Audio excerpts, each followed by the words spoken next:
Hello friends, welcome to the new episode of my channel. আমি অরিত্র। তো এখন এই ভিডিওর মধ্যে আমরা কথা বলবো হচ্ছে যে ইন্ডিয়াস বিগেস্ট সুপারস্টার প্রভাসকে যে বলা হয়েছে স্পিরিটের মধ্যে, সেটা কি জাস্টিফাইড নয়, এবং শাহরুখ খানের ফ্যান্সরা স্পেশালি প্রচন্ড রেগে গেছে এই বিষয়টা নিয়ে কথা বলবো। দেখুন, এটা একটু পুরোনো টপিক হয়ে গেছে। যখন এই টপিকটা নিয়ে বিশাল সোশ্যাল মিডিয়াতে আলোচনা হচ্ছিল, তখন আমি এটা নিয়ে কোনো কথাই বলিনি, আমি ভিডিও বানাইনি। বিকজ আমার মনে হচ্ছে খুব বোকা একটা আলোচনা হচ্ছে এটা নিয়ে। তো আমি এটা নিয়ে কোনো কথা বলিনি। 3 ইয়ারিতে সাগর নীল ইত্যাদি ওরা কথা তুলেছিল, তখন আমি এটা নিয়ে আমার কমেন্টস গুলো বলেছিলাম, আমার কি মনে হয় সেটা বলেছিলাম। বাট এখন যখন পুরো জিনিসটা ঠান্ডা হয়ে গেছে, এখন কেউ কাউকে গালাগালি দিচ্ছে না, এই ব্যাপারটা পুরনো হয়ে গেছে। বিকজ সোশ্যাল মিডিয়াতে যে কোনো জিনিস 3-4 দিনই অ্যাক্টিভ থাকে, তারপরে জিনিসটা ঠান্ডা হয়ে যায়, আবার কোনো একটা নতুন টপিক পেয়ে যায়, সেটা নিয়ে লোকে আলোচনা করে। তো আমি ভাবলাম যে পুরো জিনিসটা ঠান্ডা হলে তখনই আর কি ঠান্ডা মাথায় এটা নিয়ে কথা বলবো। দেখুন, প্রথম কথা হচ্ছে, একটা কোনো হিরোকে একটা কিছু বললে অন্য হিরোর গায়ে লাগে কেন? এইটা তো লাগার কথা নয়। এবং আমি সত্যি কথা বলছি, আমি নিজে শাহরুখের ফ্যান হয়ে বলছি, শাহরুখের আমি প্রচুর এরকম ফ্যান্স দেখেছি যাদের মানে কিছু বললেই, মানে অন্য কাউকে কিছু বললেই, অন্য কারো সাকসেস দেখলেই তার গায়ে মানে জ্বলন শুরু হয়ে যায়। এটা কেন হবে? ঠিক আছে, Shahrukh Khan as a personality কি এরকম? আমি শাহরুখ খানকে পার্সোনালি চিনি না, বাট আমি তার যত ইন্টারভিউজ দেখেছি, যা তার কাজ দেখেছি, যেরকম তার এতদিনের জার্নি দেখেছি, আমার মনে হয় না সেই মানুষটা এরকম।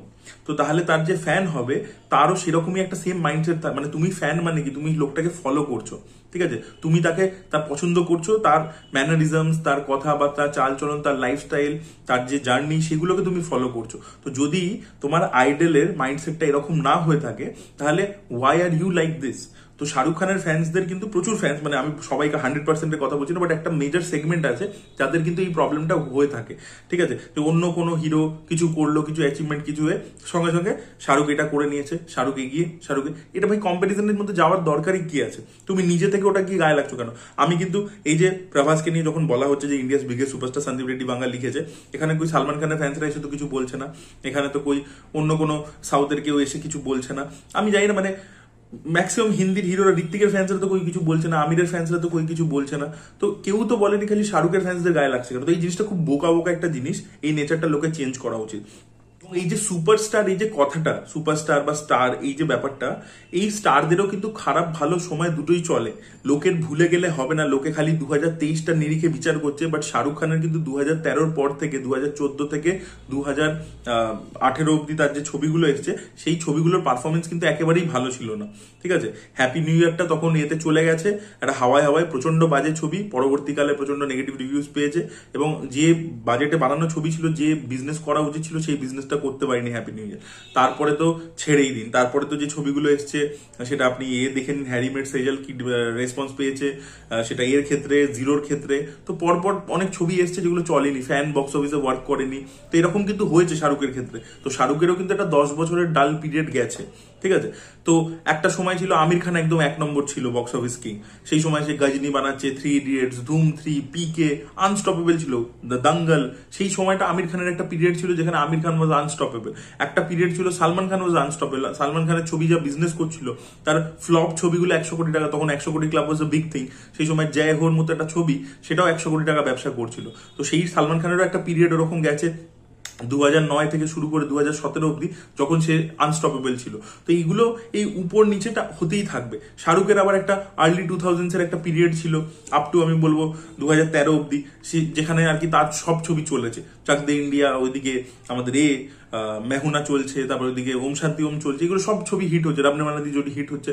তো এরকম প্রত্যেকেরই ওরকম টাইম আসে, মাঝে একটা ফেজ আছে যেখানে তার ছবি চলে না, আবার সে কাম ব্যাক করে। ঠিক আছে, তবেই তারা কিন্তু 20 বছর, 25 বছর, 30 বছরের জন্য স্টার হতে পেরেছে।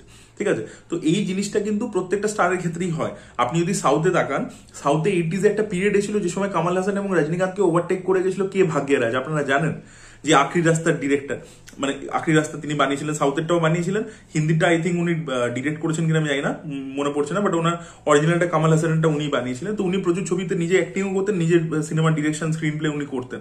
তো উনি একটা টাইমে এত হিট দিয়েছিলেন যে কামাল হাসান রজনীকান্তের থেকে এগিয়ে গেছিল, বাট সেটা আর কি একটা 4-5 বছরের পিরিয়ডের জন্য। তো এই যে স্টারডম কথাটা আমরা বলছি, স্টারের বক্স অফিস কিরকম সেটা কিন্তু মানে ভ্যারি করে। ঠিক আছে, তাতে আমি বলছি না যে সময় ধরুন একটা 10 বছরের পিরিয়ড যে সময় ওয়ার্ক করছে না তার ছবি, তাহলে কি তার স্টারডাম চলে যাচ্ছে, এই কথাটা কি বলছি না, সেটাও কিন্তু সত্যি নয়। ঠিক আছে, স্টার মানে কি আপনাকে প্রচুর লোকে ভালোবাসে, ইরেসপেক্টিভ অফ আপনার ছবি চলছে কি চলছে না। পবন কল্যাণের ওজি আগে কত বছর ধরে তার কোনো ক্লিন হিট ছিল না, কিন্তু তার ছবির ওপেনিং হতো বিকজ তাকে প্রচুর মানুষে ভালোবাসে, তাকে দেখতে যাচ্ছে, এটা হচ্ছে ক্রেজ। তো শাহরুখ খানের যে গ্লোবাল ইম্প্যাক্ট আছে, তাকে যে ইন্ডিয়ান ডায়াসপোরা যারা বিদেশে থাকে তারা প্রচন্ড ভালোবাসে, ইন্ডিয়ারও প্রচুর লোকে তাকে ভালোবাসে। তো সেই ক্রেজটা, সেই যে তার কালচারাল ইম্প্যাক্ট, সেটা সবসময় থাকবে। কখনো বক্স অফিস টাইম খুব ভালো আসবে, কখনো খারাপ আসবে, সেইটা চিরকালই মেনটেন হবে। সে যে ল্যান্ডমার্কটা করে দিয়েছে সেটা চিরকালের জন্য থেকে যাবে, সেটা বারবার তার ফ্যান্সদেরকে চেঁচিয়ে প্রমাণ দেওয়ার দরকার নেই।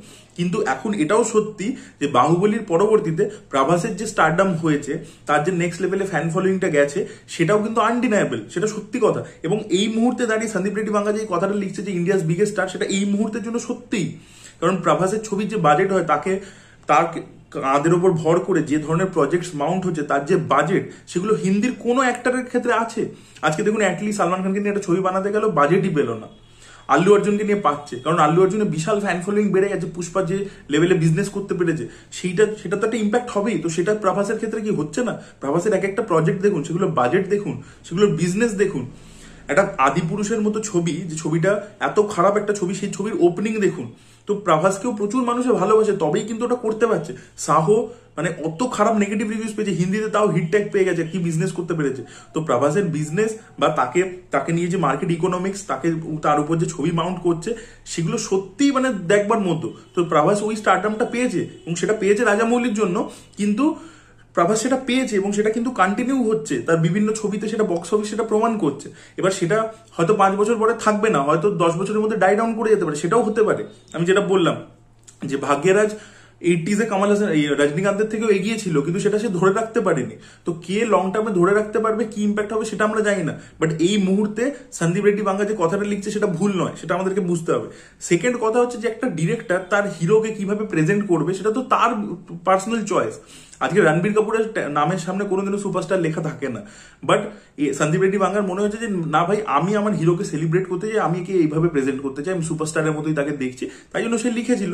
তো রণবীর কাপুর এর পরের ছবিতে কি লিখবে? সঞ্জয় লীলা বানসালি ছবিতে আমার মনে হয় না লিখবে বলে সুপারস্টার রণবীর কাপুর, ঠিক আছে? সেটা ডিরেক্টরের কল। বা শাহরুখ খান নিজের নামের সামনে সুপারস্টার লাগায় না, কিন্তু অ্যাটলি কিন্তু জওয়ানের ক্ষেত্রে করেছিল, বিকজ সে সেইভাবে দেখছে। তো সাউথের ডিরেক্টরদের এই লেন্সিংটা চিরকাল থাকে, তো সেই জন্য সে লিখেছে। তো এতে কোনো প্রবলেম তো আমি দেখছি না, এবং তাতে অন্য কোনো ফ্যান্সের ইনসিকিউর হয়ে যাওয়াটাও আমি দেখছি না। শাহরুখ খান নিজে পার্সোনালি ইনসিকিউর হচ্ছে, তার কি যায় আসে ভাই? তার ছবি জওয়ান বিশাল ব্যবসা করেছে, ভালো ছবি ছিল, তো সেটা হবে। সে অন্য ছবি বানাচ্ছে, কিং বানাচ্ছে, সেটা একটা হাইপ রয়েছে বিশাল, সেটা লোকে দেখবে। Simple as that. তুমি ভাই নিজেরটা নিয়ে ভাবো না, অন্য লোকে কে কি করছে সেটার ভিত্তিতে না এটা বেশি এটা ওই ঘন্টেগা বাচ্চা, এই ধরনের জিনিসপত্র কোনো মানে হয় না, এটা কোনো সেন্স হয় না এটা। ভাই এই পুরো পৃথিবীতে সিলভেস্টার স্ট্যালোন যে লেভেল অফ স্টারডম দেখেছে, তার যে পপুলারিটি আপনি কল্পনা করতে পারবেন না। এই যে র্যাম্বো, রকি, এই যে ক্যারেক্টারগুলো যে লেভেলে পপুলার হয়েছিল, তার যে মাস লেভেলে পেনিট্রেশন, এবং পুরো গ্লোবালি। এবং যেটা স্ট্যালন আর আরেকজন হচ্ছে জ্যাকি চ্যানের ছবি যে লেভেলে পপুলার হয়েছে, মানে এরকম কিছু কিছু দেশ আছে যেখানে ছবি অন্য কিছু কোনো লোককে চেনেই না, বিদেশি কোনো অ্যাক্টরকে, বাট খালি জ্যাকি চ্যান আর স্ট্যালনকে চেনে। তো জ্যাকি চ্যান এবং সিলভেস্টার স্ট্যালন যে লেভেলে স্টারডম দেখেছে না, পৃথিবীতে আমার মনে হয় কেউ দেখেনি। এবার ওরা যে স্টারডমটা দেখেছে, সেটারও কিন্তু একটা পিরিয়ড ছিল। আজকে কিন্তু জ্যাকি চ্যানের সেই রেলিভেন্সটা নেই, সে হারিয়ে ফেলেছে, ঠিক আছে? তার বয়সও হয়েছে, স্ট্যালনেরও নেই, কিন্তু একটা পিরিয়ড ছিল ওরকম 80s 90s যে সময় stallion was the biggest thing in the world, ঠিক আছে? তো এটা প্রত্যেকেরই একটা টাইম পিরিয়ড থাকে। উইল স্মিথের একটা সময় ছিল যে বিশাল পপুলারিটি ছিল, তো এটা কিন্তু একটা পিরিয়ড টু পিরিয়ড হয়, ঠিক আছে? সেটা চেঞ্জ হতে থাকে। তো আমি যেটা বললাম যে সুপারস্টার, তার যে টাইম, তার যে পপুলারিটি, সেটা একটা পিরিয়ড টু পিরিয়ড হয়। রাজেশ খান্না যখন, যদি 70 লেট 60s আর্লি 70s যদি বলি, রাজেশ খান্নার যে পপুলারিটি ছিল কেউ ভাবতেই পারেনি, বাট সেটা তারপরে অমিতাভ বচ্চন টেক ওভার করেছে। তারপরে একটা সময় এসে মিঠুন চক্রবর্তী টেক ওভার করেছে, সেখান থেকে গোবিন্দার কাছে গেছে, তারপরে খানসরা এসছে। তো এইভাবে এটা হাত বদল হতেই থাকে। আপনাকে নিউয়ার জেনারেশন কি করছে, তার কি অ্যাচিভমেন্ট, সেটাকে অ্যাকসেপ্ট করে নিতেই হবে, ঠিক আছে? তার সেটা বারবার গায়ে মাখলে, সেটাতে রেগে গেলে, তোমার হিরোকে তো ছোট করছে না। ওখানে কি লেখা আছে ইন্ডিয়াস বিগেস্ট স্টার, শাহরুখের নাম কেটে তারপর প্রভাস লিখছে? সেটা তো লেখেনি। প্রভাসকে বলছে এই মুহূর্তে ইন্ডিয়ার বিগেস্ট সুপারস্টার, এবং সেটা তার বক্স অফিস, তার মার্কেট ইকোনমিক্স সেটা প্রমাণ করেছে। তার ছবির যে বাজেট, তাকে নিয়ে মেকার্সরা যেরকম প্ল্যান করছে, সেটা থেকে পুরো পরিষ্কার হয়ে যাচ্ছে ব্যাপারটা। তো সেটাই আর কি, সেটাকে মেনে নিতে হবে। এটা this is truth, you have to accept it and you to move on. আমাদের ছোটবেলাকার ইমোশন হচ্ছে 5 জন অ্যাক্টর, অজয়, অক্ষয়, 3 খান। এবার ব্যাপার হচ্ছে কি, আমরা তো সারা জীবন এদেরকে নিয়ে বেঁচে থাকতে পারি না। আমাকে তো অ্যাকসেপ্ট করতে হবে যে রণবীর কাপুর এখন একটা দুর্দান্ত অ্যাক্টর, যে একজন স্টার কোয়ালিটি আছে, সে নেক্সট সুপারস্টার হবেই হবে। মানে সেই সুপারস্টার যদি পরপর এই সব ছবি, রামায়ণ বলুন, লাভ অ্যান্ড ওয়ার বলুন, সবগুলো যদি বক্স অফিসে ভালো এ করে, সে সুপারস্টার ট্যাগটা পেতে পারে প্রপারলি। তো এটা আমাকে অ্যাকসেপ্ট করতে হবে, অ্যান্ড হ্যাভ টু এনজয় যে হ্যাঁ এবার খানসদের বয়স হয়েছে, নাও সামওয়ান ইজ কামিং যে ওই জায়গাটা, ওই সিংহাসনটায় বসতে পারবে। ঠিক আছে, কালকে যদি রণবীর সিং পরপরের হিট দিতে পারে, রণবীর সিং এত ভার্সেটাইল একজন অ্যাক্টর, ভালো সিনেমা করে, তাহলে সে ওই জায়গাটা পাবে, ট্যাগটা পাবে। তো এইভাবেই কিন্তু জিনিসটা এগোয়। আপনি যদি আপনার বাবা মাকে গিয়ে জিজ্ঞাসা করেন, বা আরো আর্লি জেনারেশনে কাউকে জিজ্ঞাসা করেন, সে বলবে অমিতাভ বচ্চনের কথা, সে বলবে রাজেশ খান্নার কথা, কিন্তু সেখান থেকে এগিয়ে তো পরের জেনারেশনে পৌঁছেছে। তো you have to move on, you have to accept the truth and move on. এগিয়ে যেতে হবে, বাকি নতুন নতুন অ্যাক্টরদেরকেও অ্যাকসেপ্ট করতে হবে। হয়তো ফিউচারে এরকম আসবে তেলেগু থেকে আরো কোনো বড় স্টার উঠলো, যে প্রভাসকে ওভারটেক করে গেল, আল্লু অর্জুনকে ওভারটেক করে গেল, তো এই জিনিসটা হবে। এটা একসেপ্ট করতে জানতে হবে। এটাকে নিয়ে কান্নাকাটি করে রাগারাগি, একে ওকে গালাগালি, এটা। আর সন্দীপ রেড্ডি বাঙ্গা না চাইলেও এবারে তোমার স্পিরিটের ক্ষেত্রে মনে হয় যে সে চায়ও নি এটা মানে কোনো কন্ট্রোভার্সি ক্রিয়েট করতে, বাট যেখানে সন্দীপ রেড্ডি বাঙ্গা সেখানে কন্ট্রোভার্সি গন্ধ শুকে শুকে চলে আসে, সেই ব্যাপারটা এই ক্ষেত্রে হয়েছে। আননেসেসারি জিনিস, বোকা বোকা। আপনাদের কি ওপিনিয়ন অবশ্যই কমেন্টে জানাবেন। Thank you so much, bye by.